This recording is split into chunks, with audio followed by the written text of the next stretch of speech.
আসসালামু আলাইকুম ওয়া রাহমাতুল্লাহ। একটা টপিক নিয়ে কথা বলছি। টপিকটা কি? টপিকটা হচ্ছে নিজেকে বদলান। জীবন বদলে যাবে।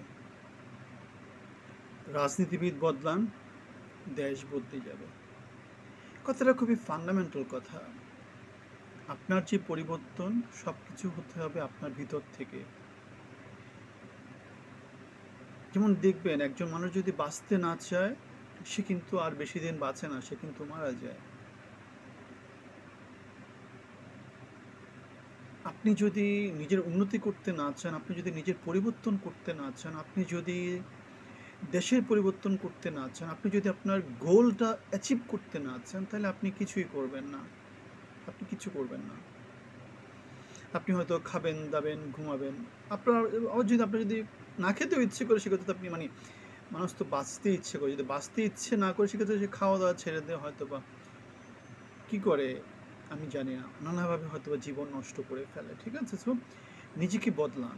নিজের মধ্যে ওই আলোটা জ্বালাতে হবে।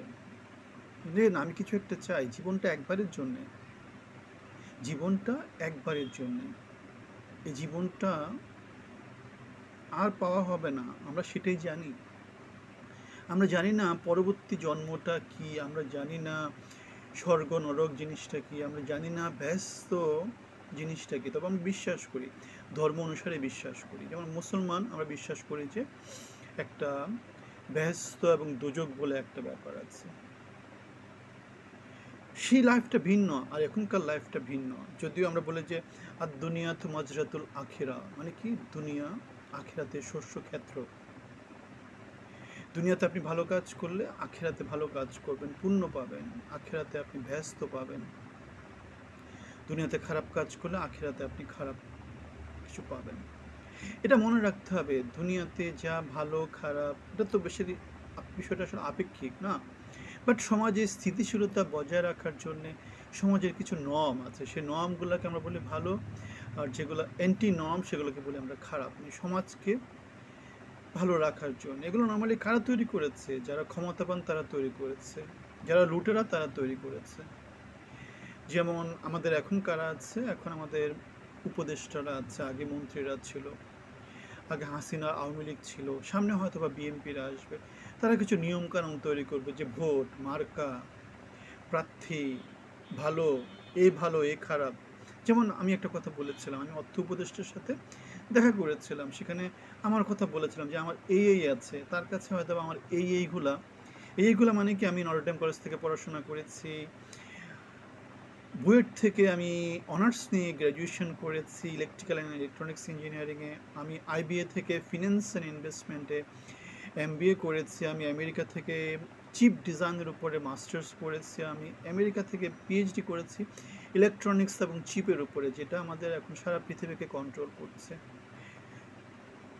আমি একটা ইউনিভার্সিটিতে টিচার ছিলাম, আরও অনেক কিছু আছে, সেগুলো আর না বলি। সো আমার এই প্রোফাইলটা আমি আমাদের অর্থ উপদেষ্টাকে বা আরও কিছু উপদেষ্টা আছে তাদেরকে আমি দিয়েছি। ফয়জুল কবির খানতান কারা আছে না, আমাদের আসিফ নজরুল, এদের কাছে আমি দিয়েছি, অথবা মন্ত্রিপরিষদ সচিব অথবা মিনিস্ট্রি অফ পাবলিক অ্যাডমিনিস্ট্রেশন যেটা আছে, এদের সাথে আমি দিয়ে এসেছি।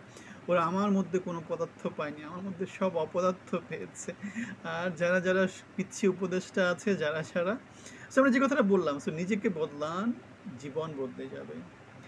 হ্যাঁ, ওরা আসলে যেটা চিন্তা করেছে সেটা হচ্ছে গিয়ে নিজেদের মতো করে একটা নর্ম তৈরি করেছে। না, একে তো নেওয়া যাবে না, সাংবাদিক সাপেক্ষে নিতে হবে, একে তো নেওয়া যাবে না, সাংবাদিক কে যে আছে না রাষ্ট্রদূত হয়েছে তাকে নিতে হবে, একে তো নেওয়া যাবে না, আদিলুর রহমান খানকে নিতে হবে, একে তো নেওয়া যাবে না, কাকে নিতে হবে? আমাদের রেজওয়ানা হাসান কি আছে না, মগজগ না কি আর কি, সেন্ট মার্টিন, একে তো নেওয়া যাবে না, সালাউদ্দিনকে নিতে হবে, এরকম একটা ব্যাপার। সো আমরা যদি নিজেদের মধ্যে যদি পরিবর্তন আনতে না পারি, তাহলে জনগণের পরিবর্তন কীভাবে আসবে? নিজেদের চাওয়ার মধ্যে যদি পরিবর্তন নিয়ে আসতে না পারি, তাহলে জনগণের পরিবর্তন কেমনে আসবে?